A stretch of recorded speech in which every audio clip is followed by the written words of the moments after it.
आज मैं आप लोगों को एक कहानी सुनाती हूँ। यह कहानी एक बच्चे का है जिसका नाम था ध्रुव। तो चलिए शुरू करते हैं। एक समय की बात है, एक राजा थे जिनका नाम उतानपाद था। उनकी दो रानियाँ थीं, सुनीति और सुरुचि। सुनीति स्वभाव से बहुत सरल थी, किंतु छोटी रानी सुरुचि झगड़ालू, स्वार्थी और चतुर थी।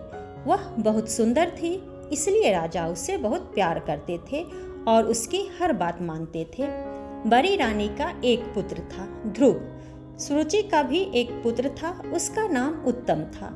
सुरुचि अपने पुत्र को भविष्य में राजा बनता देखना चाहती थी, इसलिए षड्यंत्र रचकर उसने बड़ी रानी सुनीति और ध्रुव को राजमहल से निकलवा दिया।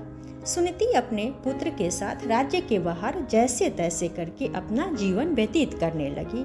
ध्रुव अपनी माता से बहुत प्यार करता था। एक बार ध्रुव ने अपनी माँ से कहा, माँ, मेरे पिता राजा हैं, तो फिर हम महल से दूर क्यों रहते हैं? पिताजी हमसे मिलने क्यों नहीं आते?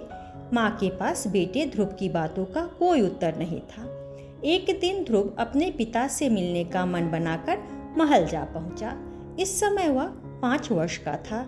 महल में पहुँचने पर उसको राजा उतानपाद दिखाई दिए। उनकी गोद में सुरुचि का पुत्र उत्तम बैठा हुआ था। ध्रुव के मन में भी पिता की गोद में बैठने की इच्छा जागृत हुई। वह उनके पास गया और बोला, पिताजी, मुझे भी आपकी गोद में स्थान चाहिए। ध्रुव की बात सुनकर सुरुचि क्रोधित होकर बोली, ध्रुव, यह स्थान मेरे पुत्र उत्तम का है। यदि तुझको यह स्थान प्राप्त करना है तो जाकर तप कर और अगले जन्म में मेरी कोख से जन्म लेना। यह कहकर सुरुचि ने ध्रुव को धक्का देकर गिरा दिया। बालक ध्रुव रोता हुआ उदास मन लेकर अपनी माँ के पास पहुँचा। सुनीति ने ध्रुव से रोने का कारण पूछा। ध्रुव ने अपनी माँ को सारी बात बताई। वह उसे चुप कराते हुए बोली, तुझे मेरा पुत्र होने के कारण दुख भोगना पड़ रहा है। ध्रुव ने माँ की बात का उत्तर देकर कहा, माँ, मैं ईश्वर को खोजूंगा, मैं तप करूंगा। सुनीति ने ध्रुव को समझाया, लेकिन ध्रुव नहीं माना। वह माँ से आशीर्वाद लेकर वन चला गया। वन में पहुंचकर ध्रुव ने उचित स्थान खोजा। फिर भगवान नारायण का ध्यान कर तप करने लगा। बिना खाए गर्मी सर्दी सहन करते हुए वह भगवान नारायण की आराधना करता रहा। इसी प्रकार कई वर्ष बीत चुके थे।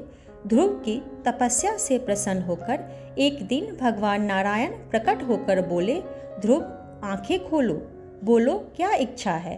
ध्रुव ने उत्तर दिया, हे भगवान, जो स्थान पिता की गोद से भी ज़्यादा सर्वोपरि हो, मैं वो स्थान चाहता हूँ। नारायण भगवान प्रसन्न होकर बोले, तुम्हारी इच्छाएं पूरी होगी। आगे चलकर पूरब दिशा में सबसे चमकीले तारे के रूप में तुमको स्थान प्राप्त होगा। तब भी तुमको इसी नाम से दुनिया जानेगी। ध्रुव बहुत प्रसन्न हुआ और अपनी माँ के पास लौट आया। आगे चलकर ध्रुव अपने पिता के स्थान पर राजा बना। मरणोपरांत भगवान ने ध्रुव को तारे के रूप में आकाश में स्थान दिया।